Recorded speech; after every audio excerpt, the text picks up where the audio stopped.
मेरे को ये लगता है सर कि पॉजिटिव रहने के लिए सबसे पहले आपको अपना गोल डिफाइन करना है कि मुझे लाइफ में चाहिए क्या। होता ये है कि हमारा इरादा कुछ है और हमारी चाहत कुछ और है, और जब भी इरादों चाहत में फर्क आती है, that is where the gap comes. For example, बहुत पुरानी बात है, जब मैं टीचिंग एंड ट्रेनिंग के क्षेत्र में आया तो मेरे जो मेंटर है साउथ अफ्रीकन डॉक्टर कुबस नीतलिंग, उनके साथ में बॉम्बे में था और वो मेरा उनके साथ में पहला प्रोग्राम था। चूंकि दुनिया की बहुत बड़ी शख्सियत है, बहुत बड़ी हस्ती है, उनका बहुत बड़ा नाम है, और मैं बड़ा सौभाग्य समझता था कि मेरे को उनके साथ काम करने का मौका मिल रहा है। तो हमारा एक इवेंट था बॉम्बे में और हम उस इवेंट के लिए जा रहे थे। ये घटना आज से करीब 14 साल पुरानी है। और जब मैं गाड़ी में उनके साथ बॉम्बे में होटल में निकला, हम तो टाइम पे निकले और हमने शेड्यूल किया था कि हम 1 घंटे में पहुंच जाएंगे।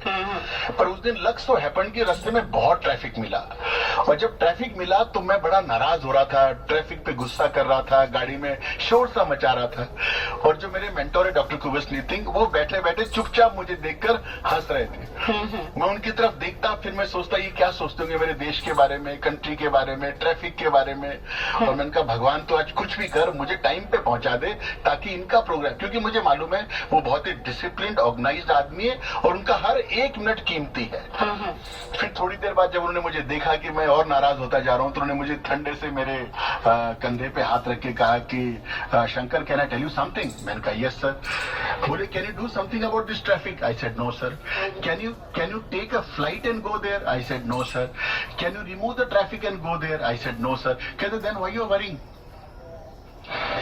Now let the things as it goes up. And believe me friends, it's been 14 years.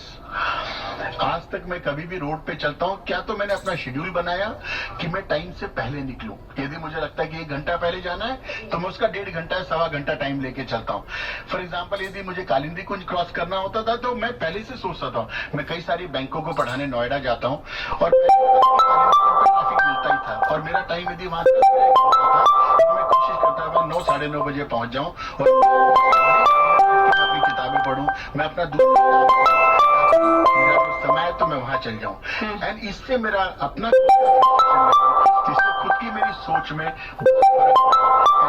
यदि आप कोई भी चीज को प्लान करके चले, कई बार आप मेट्रो में चल रहे होते हैं, जाम लगा होता है, अंदर बहुत ट्रैफिक, मतलब बहुत सारे कुछ कारण से आगे गाड़ी लेट हो गई और फिर आप क्या करते हैं, गुस्सा होने लगते हो। मुझे लगता है कि ऐसी सिचुएशन में other than to control yourself. Ma'am, positivity का सबसे बड़ी बात यह है कि आपका दूसरे पे कोई कंट्रोल नहीं है। आपका सिर्फ आपके अपने आप पर कंट्रोल है। आप दूसरों को ब्लेम न करके, एक ये भी बात है मैम, नेगेटिव आने की वजह शायद ये भी है कि we keep on blaming all the time. We carry so much of baggage in our life. I feel we all need to learn not to carry baggage in our life. Life is simple. इसको जैसी situation है, लोग नहीं बदल सकते, आपको ही बदलना पड़ता है। यदि मैं आपको बिजनेस एनवायरनमेंट की बात करूं, तो आपकी जो टीम है, आपको टीम के साथ काम करना चाहिए। उनको आपको आपके हिसाब से अपग्रेड करना चाहिए, उनको ट्रेनिंग देनी चाहिए, फिर वो आपके हिसाब से काम। मेरे को लगता है कि आपकी अपनी एक्सपेक्टेशन कुछ और है और आप सामने वाले से कुछ और एक्सपेक्ट करते हैं। यदि आप अपनी बात में क्लैरिटी नहीं लाएंगे तो आप अपनी एक्सपेक्टेशन को बता नहीं पाएंगे और आपकी एक्सपेक्टेशन को सामने वाला समझ नहीं पाएगा, और जब वो समझ नहीं पाएगा तो शायद वो हरदम गैप बना रहेगा। And I feel that is what one need to control. कुछ चीजें होंगी जो कुछ अपने आप को रिलैक्स करने के लिए, कुछ अपने आप को रिलैक्स करने की थेरेपीज होंगी जिसे जो खुद कर सकते हैं। बिल्कुल, बहुत अच्छी बात है मैम। तो कई बार एज अ स्पीकर जब मैं जाता हूँ तो कई लोग मुझे पूछते हैं कि सर जब आप बोलते हैं तब बहुत अच्छा लगता है, वी बिकम पॉजिटिव। फिर सर जैसे जैसे समय बीतता है वो सब कुछ धुलता जाता है एंड अगेन वी बिकम, तो हम ऐसा क्या करें? तो मैंने मेरी लाइफ से सीखा है 2 बातें। Number 1, read self help books. Okay, अच्छी पॉजिटिव किताब पढ़िए, because if you read fiction, I believe you become fiction. If you read self help books, मैं ये नहीं कहता हूँ कि आपको एक किताब एक दिन में खत्म करनी है। मुझे लगता है मैम कि यदि आप एक दिन के 2 पन्ने भी पढ़ेंगे और आप उसको ढंग से पढ़ेंगे, उसको समझेंगे, यदि कोई चीज को आप समझेंगे तो आप उसको अप्लाई करेंगे। एक एक बात तो ये बहुत इंपॉर्टेंट है और मेरा ये भी मानना है कि every great leader is a good reader. दुनिया के जितने सफलतम लोग हैं यदि आप उनको देखेंगे तो वो किताबें पढ़ने में उनकी हरदम रुचि नहीं। क्यों? वो किताब मैं हूँ।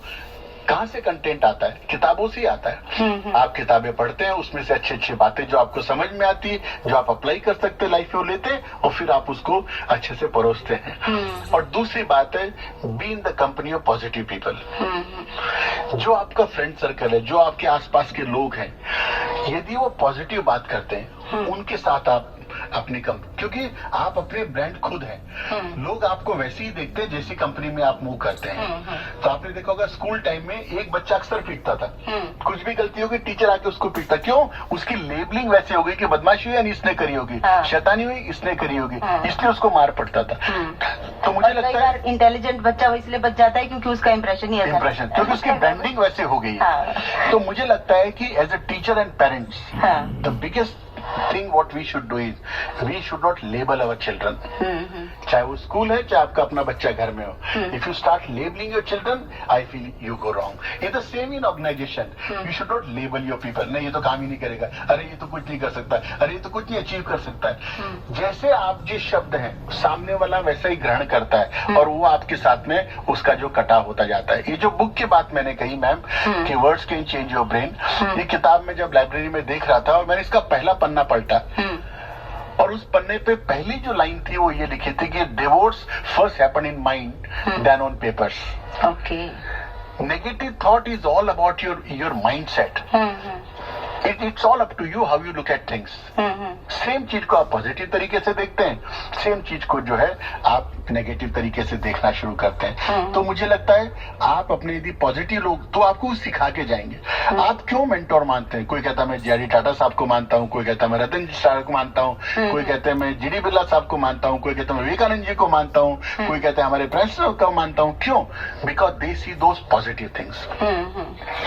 तो मैं एक और छोटी सी घटना आपको बताना चाहूंगा कि दो बहुत ही सफल किताबें रही हैं जिम कॉलिंस साहब की, good to great and build to last. तो ये लीडरशिप की बहुत अच्छी बुक्स थी। तो उन्होंने पूछा कि भाई आपने इतनी अच्छी किताबें कैसे लिखी? तो उन्होंने कहा कि मुझे 7 साल लगे ये जानने में कि एक अच्छे लीडर में 2 क्वालिटी क्या है। तो हमने कहा जी वो 2 क्वालिटी क्या है? उनका 2 साल मुझे लगे ये डाइजेस्ट करने में कि क्या यही क्वालिटी है। तो उन्होंने कहा जी ये क्या है? तो उन्होंने कहा कि ह्यूमैनिटी एंड कंसिस्टेंसी। ओके। तो मुझे लगता है आपको पॉजिटिव रहने के लिए, पॉजिटिव माइंडसेट के लिए आपके अंदर humanity is very very important. You must get into social engagement. You must do some social cause in life. आप दिन में एक बात जरूर नोट करें मैम, आज मैंने अच्छा क्या किया। ओके। आप एक दिन में किसी एक का भी भला करेंगे या एक को भी आप हंस के बात करेंगे, एक को भी आप पॉजिटिव बात करेंगे, देखिए आपका नजरिया बदल जाएगा। हम लिफ्ट में जाते हैं, हम गाड़ी में जाते हैं, हम बस में, ट्रेन में, प्लेन में, रेल में, किसी में भी जाएं, जस्ट इमेजिन आप किसी को स्माइल करके बात करें, आप हेलो करें, आपका तुरंत माइंडसेट जो है वो बदल जाएगा। मेरा ये मानना है दुनिया की जो सबसे बड़ी केमिकल फैक्ट्री आपका अपना ब्रेन है। किसी को देखकर आप 1 सेकंड में खुश हो जाते हैं और किसी को देखकर आप 1 सेकंड में आपका चेहरा तो शिट मैन इसको फिर झेलना पड़ेगा मुझे। तो ये मुझे लगता है कि आपका माइंडसेट तय करता है कि आप कैसे, और मुझे लगता है कि नेगेटिव माइंडसेट के लिए आप जिम्मेदार हैं। दुनिया वैसी ही चलेगी, बरसात में बरसात से नाराज, गर्मी में गर्मी से नाराज, ठंड में ठंड से नाराज। These things are not in our control. We can only control those things which can control our self. और मेरा ये मानना है कि मैम शब्दों को कोई स्पर्श नहीं कर सकता, शब्दों को कोई स्पर्श नहीं कर सकता, पर शब्द सभी को स्पर्श कर सकते हैं। Use your words positively. I feel that is the biggest Mantra of being positive. तो आप सबके जो सवाल हैं वो भी लिए जाएंगे और मुझे तो बहुत अच्छा लग रहा है बात करके, और मुझे लगता है कि ये कैरी फॉरवर्ड होगा, ये पॉजिटिविटी जो इस वक्त पूरे स्टूडियो में फैल गई है और इसको कितना लंबा हम खींच सकते हैं। और सर की बातों से लास्ट में क्या इंप्रेशन पड़ने वाला है ये हम लोग जरूर बताएंगे। और आप भी बताइए अपने क्वेश्चंस, आपके अपने सवाल हो सकते हैं, आपकी अपनी प्रॉब्लम्स हो सकती हैं। हम जब पॉजिटिव एटीट्यूड की बात करते हैं तो क्या आप हमेशा पॉजिटिव रह पाते हैं? क्या प्रॉब्लम्स आती हैं आपको पॉजिटिव रहने में? 23421080 या 23421084 पर आप कॉल कीजिए, या फिर आप चाहिए तो व्हाट्सएप मैसेज कर दीजिए 986810 907070 पर। बात करें कल्टिवेटिंग ए पॉजिटिव एटीट्यूड पर, हमारे आज के एक्सपर्ट जो कि है मोटिवेशनल स्पीकर शंकर गोयनका जी। तो लौट कर आते हैं और भी बहुत सारे सवालों के साथ, आपके सवालों के साथ भी। तो आप कहीं मत जाइए, सुनते रहिए Akashvani rainbow. Well said. I am reminded of a good old prayer. Oh God, grant me the serenity to accept the things that I cannot change, and give me the courage to change the things that I can, and also give me the wisdom to know what I can and what I cannot. Well said, Vanka sir. You have really hit the nail.